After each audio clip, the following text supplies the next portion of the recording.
G'day, I'm Paul. So today we're driving the updated Bentley Flying Spur plus a couple of other cars in the updated Bentley range, including the GT, the GTC, and also the Bentayga Speed as well. So it's going to be a pretty busy couple of days. If you do want to check out our video of the Bentayga Speed, I'm going to leave a link in the description below. But today I'm going to focus primarily on the Flying Spur. We're going to look at the new drivetrain they've added to this, which is similar to the drivetrain of the GT Speed that we drove a little while back. So plug-in hybrid V8. I'm going to run you through the changes on the outside. Have a look at the inside and then we'll go for a little spin as well. So if you do want to skip ahead to other parts of this video, you can use some of those time codes up on the screen, or if you're on YouTube, you could scroll down and use the chapters below.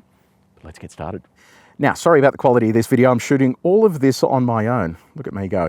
So the updated Flying Spur, it looks pretty similar on the outside. It didn't get the radical design change that the Continental did, and that is primarily due to the fact that this launched, I think, some 2 years after the Continental did. So they'll probably do a facelift at some point, but they're not changing huge amounts. So there are some changes to the lower grille section there, also that grille material, and some changes around the back. But aside from that, nothing sort of too crazy. So this spec is the Flying Spur Core, so basically the base model. This is available as an Azure as well, so that is one step up from this in terms of what you're getting inside the cabin. But the entire range now comes with a twin turbocharged 4-litre V8 with a plug-in hybrid drivetrain. So running through the specs on that a little bit later on when we're inside the car, but this really is quite imposing. It looks fantastic in person, and I love the fact that they haven't gone too hard on the styling. It really just lends itself to being a Bentley. There are so many customization options.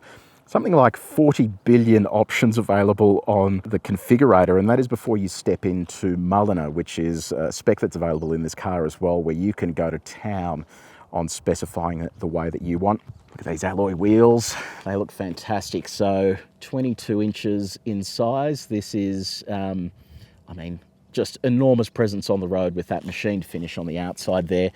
Piano black on the inside. It looks absolutely sensational. They've made some changes to the way that the design works depending on the spec that you go for. So that's primarily based around tail lamps and the way that they look. Depending on the spec you go for, some changes there to that lower rear section. Primarily though, this looks very much the same as previous versions of the Flying Spur. One of the big changes you're going to see here is in the boot, because plug-in hybrid drivetrain means you get slightly less boot space. They have to fit a 30-odd kilowatt-hour battery somewhere in the mix, and unfortunately it means that you are going to get a little less boot space as a result of that. Still not the end of the world, but just something worth keeping in mind. Powered tailgate there as well. Love the proportions of this car. It just really cuts a fine line as it moves through the air. I also love down the front here, sort of Rolls-Royce-esque. The Bentley logo can disappear into the bonnet there as well, so that is kind of a cool feature too. Now I'll show you what the inside looks like. We actually drag raced one of these in one of our drag race series videos, so if you do want to check that video out, there is a link in the description below. So this is available in a number of trims inside the cabin. Like, you can really go to town on how you want this to look. I loved Bentayga Speed that we drove the other day. It actually had like a stone insert up here, 0.6 mil thick. I don't even understand how they shave stone to allow it to be inserted into the car, but this is a more traditional wood grain setup. And then these are the seats. Got the Bentley logo there, piping down the side. So again, you can customize how that appears for you. Okie dokie, get rid of this GoPro. Turn that wheel a little bit as well. So ahead of the drive there, you've got a digital display. You can change what appears on there, how it appears, how big you want it. Really is a number of different options you can have there. Beautiful steering wheel too. So again, a lot of customizations you can actually do to that. Love this. So this is an optional feature. It's a rotating display. So you've got 3 dials here, but at the push of the screen button here, that rotates around, and it's quite an impressive system because there's a number of motors behind the screen here, and each time it rotates, it adjusts its accuracy as it goes. So it's quite a complex setup. There's a number of patents that Bentley had to go through to create this and to make it work as well as it does. But that then hides the infotainment screen if you don't want to see it, which is a handy feature. I love this as well. So basically, if you do want to stop the airflow through these vents, Bentley calls these organ stops. Love how they come up with these very British names for everything. heap of piano black down here, which I'm not a big fan of, but again, you can see the color of the leather on that gear knob matches the interior color as well. So gone to town on customization there too. You've got buttons here to adjust your blinds. So you can see that in the rear vision mirror there, that goes up and down, which is quite a good feature. And you've got them built into the doors as well. They can be controlled there. I can also control that opening too, which I can do from the back. Very handy feature. Take you to the back seat so you can have a look in there. There's a stack of room in here. They've done a great job with packaging. So I'll move this out of the way. We'll hop in the back there. This one has the optional entertainment screens in the rear. You've got a separate display down here as well, a little bit tricky to see, but this allows you to change things like your audio, temperature, and then also your seat functions. And of course, you can adjust your seats here on the door as well. You know, forwards and backwards, and play around with that. This also allows you to control the blinds on the side. So pretty cool setup there, and have a look at these cushions as well. Just when you want to have a kip, you just rest your weary head in there as well, and that sort of takes care of you, which is kind of cool. Up the top here as well, you'll see some more lights and switches for things like the blinds. We can open and close those.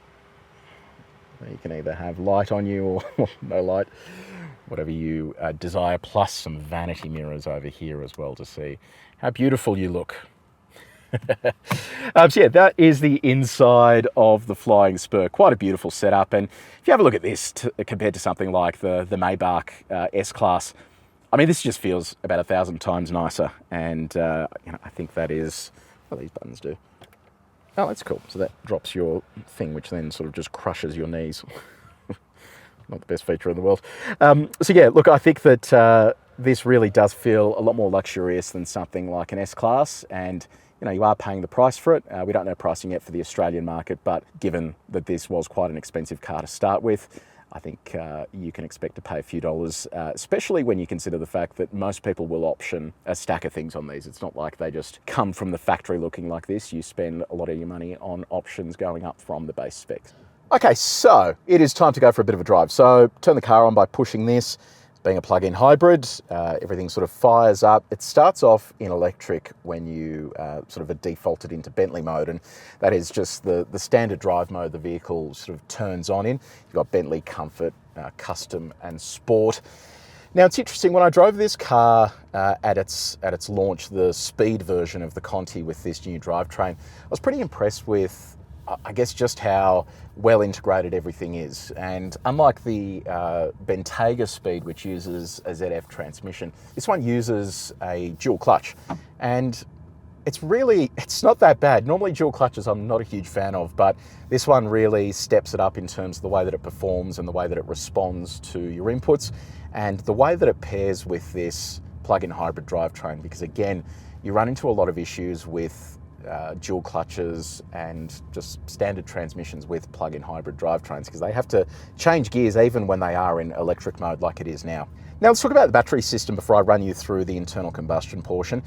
This is around 30 kilowatt hours in capacity. Usable capacity is less than that, and that gives you around 80 kilometers worth of driving range. And Bentley surveyed their customers and basically discovered that that is about all the driving range they need. They discovered that most of their customers have garages and driveways where they can actually charge their vehicles. So it is kind of that perfect compromise between getting you electric only drive range and also not robbing too much of your boot space like we saw before. You know, you have less boot space because you have a battery that eats into that capacity. Now that's all paired to a really interesting engine. So 4-litre twin turbocharged V8, and this whole drivetrain kind of carries on the Bentley philosophy. So it means you've got an all-wheel drive system, it has an ELSD, a Torsen limited slip differential in the center. Really is a drivetrain that Bentley has refined to the point where it works so well in these vehicles. It gives you the traction that you need. A lot of other cars in this segment are rear-wheel drive as a default, and you have all-wheel drive available, whereas this just sticks with that formula of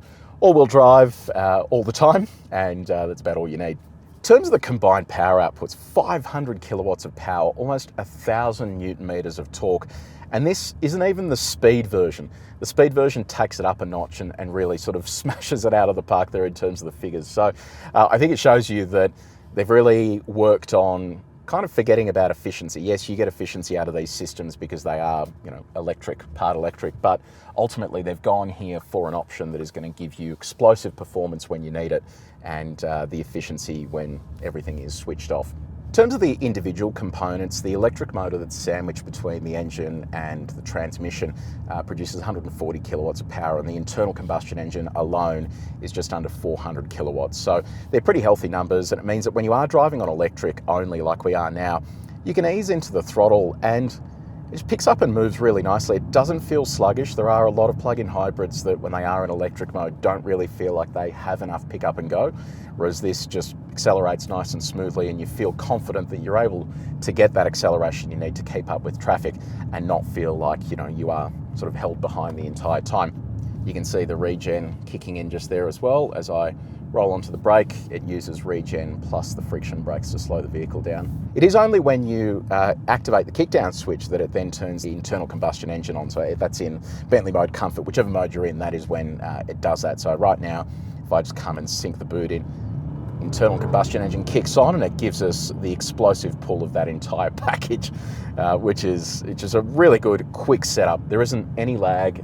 It dives back through the gears with that dual clutch, uses the electric motor as torque fill, turns the internal combustion engine on, and then gives you that punch in the back.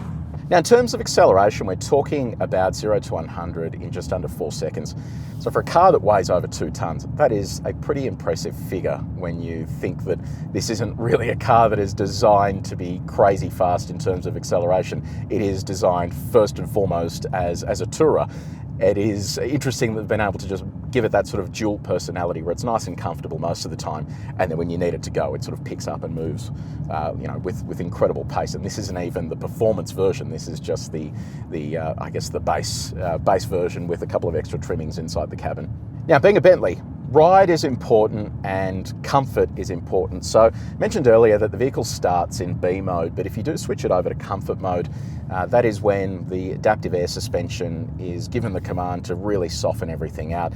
And even here on these enormous 22-inch alloy wheels, it feels so comfortable. They really are masters of giving this the ride that it needs. It has a 48-volt anti-roll system that keeps everything in check, and it's these systems that this car really benefits from because it gives it the ability to have that dual personality without having to even think about anything. You just select the mode that you want to be in and away it goes. Okay, let's put this into sport mode. We'll go for a slightly sportier drive and just see what this sounds and feels like.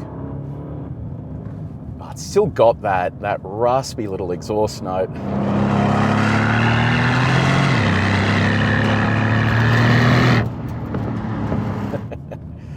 Sounds so good. And a stack of punch there as well. Like this plug-in hybrid drivetrain, they've just done a great job with giving it that emotive feel behind the wheel without being over the top. And you've got the ability to rifle through gears over here.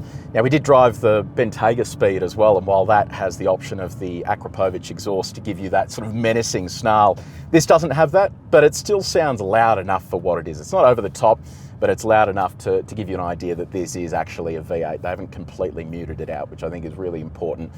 Yes, you want to be able to drive comfort and quietly, but you also want to be able to hear this thing every now and then as well. God, just gets up and moves really nicely. Confident brake pedal feel as well. So from that point of view, they've done just a really good job of integrating the whole regen system with the brakes. Jeez, it's got some absolute mumbo. I should point out as well that Bentley has put this drivetrain into the GT and GTC. I've driven both of those, so I actually just had a little run in the GTC. Beautiful day for it as well, like nice and crisp but sunny. Kind of delivers the same driving experience as this. Full seat convertible, it isn't as rigid as this in terms of chassis, so you get a little bit of flex there, but that is pretty standard amongst other 4-seat convertibles as well. But you do get all of that experience of the exhaust note that perhaps you don't get in here because it is so insulated. The other thing worth calling out as well is that the entire range now comes with 4-wheel steering, so you're getting the ability to tuck it in and do those tighter turns and get that extra dynamic agility through corners.